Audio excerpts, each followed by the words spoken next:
Say, we're on top of the world!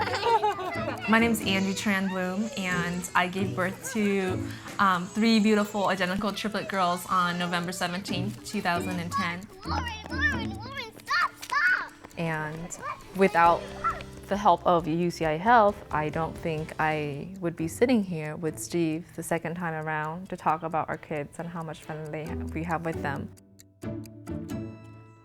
If it weren't for us being at UCI with the blood bank that they have and the expertise of the doctors, I think we wouldn't have the happy story that we have today. You know, I could probably be raising 3 kids of my own.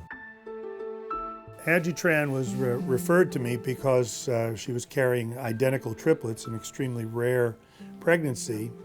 Essentially, none of the things we would have anticipated going wrong went wrong. In the operating room after the babies were born, however, she had a massive hemorrhage related to a very unusual complication for her situation, where part of the placenta had invaded the uterine wall. You could tell from the looks on everyone's faces in there, and obviously they were wearing the mask, but you can just tell by their eyes that something was going terribly, terribly wrong. I think when I woke up, I was told that, you know, every single organ of mine failed. Like my heart was failing, you know, my lungs didn't work right, and everything was not working right. And so, like, I mean, I couldn't speak because there were just tubes in my.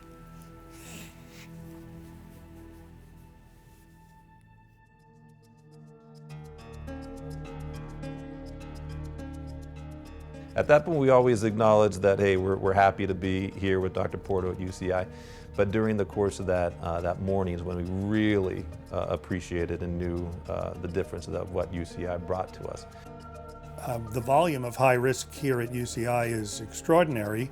So our team of physicians and nurses, both on the obstetrical side as well as in our intensive care unit, are all very comfortable taking care of high risk pregnancies because we literally do this every day. On top is little, ponies in sound, got the moves, got the mojo. Darn working ponies around, We are still learning from this, and just to have never thought about something could happen to me was a huge mistake. Speaking from experience, I think pick a doctor that you feel comfortable with, and research to see if they have level 3 NICU, just in case where your baby needs, you know, to stay there longer than expected.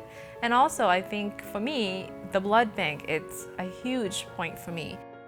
I think you need to pick a hospital that, in a case of emergency, can also provide the best care for yourself as well. All right, high five. That was a good one. The opportunity and privilege to take care of patients like Angie and to see that kind of healthy outcome, those memories, they stick with you when you have that long night with no sleep, and it's what keeps me going.